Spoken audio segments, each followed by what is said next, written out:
Welcome back to a new video, to the last workout of the first week. This was a really productive workout where I was able to push up some of the numbers of various exercises and try some new ones. So the first exercise that I did that you're seeing here are the snatch push presses.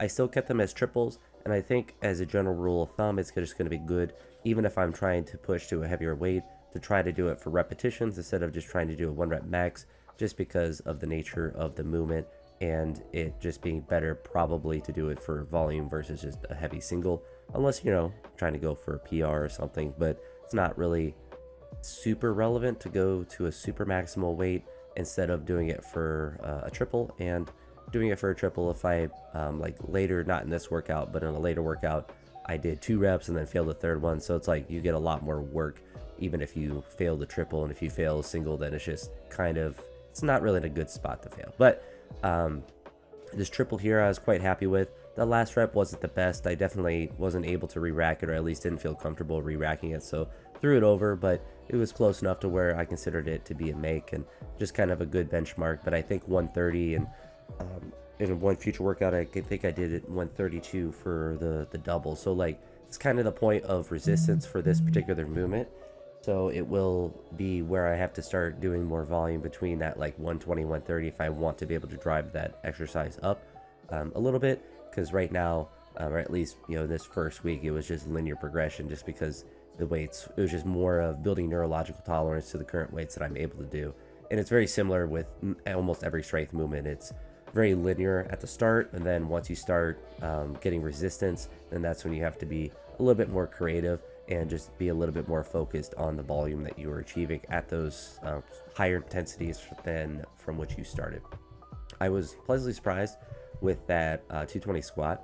I didn't think I was in enough or good enough condition to be able to do it as easily as I did, but I got a little extra hyped up and it went really well. When I looked back at the video, I was like, I should have went up, but it was definitely smarter to be more conservative with that, because that was the heaviest I've done in a little bit, but also because of the fact that I got more hyped up for it than for the other lifts. So I knew that doing another one probably wasn't going to, I mean, I could have probably done more, but it would have been a really difficult rep and would have been very impactful to future workouts. So certainly not good.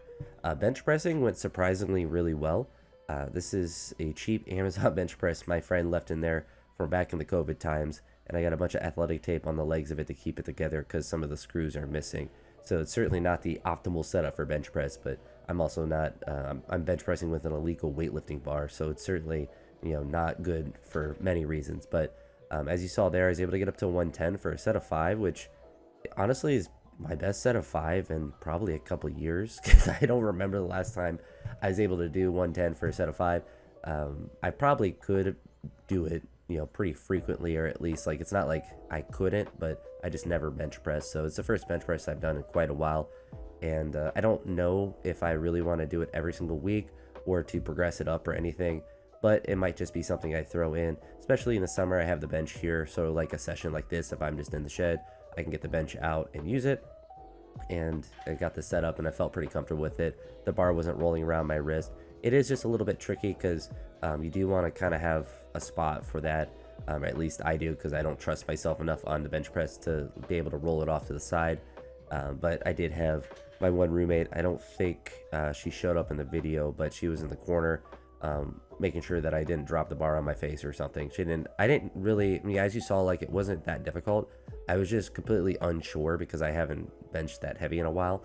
So I was like, I think it should be fine, but it's like, I don't know if I'm just going to get pinned on the third rep or something, have my low back cramp or something. Because that's usually one of the biggest struggles when I bench after not doing it for a while, is my low back will start to, not like cramp or spasm in a bad way, but it's like flexing.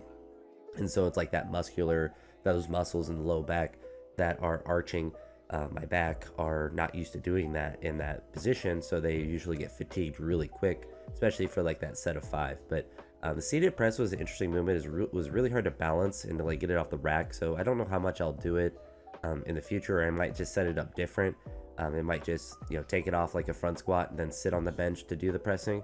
So we'll see how I like that. This was just one potential setup with it.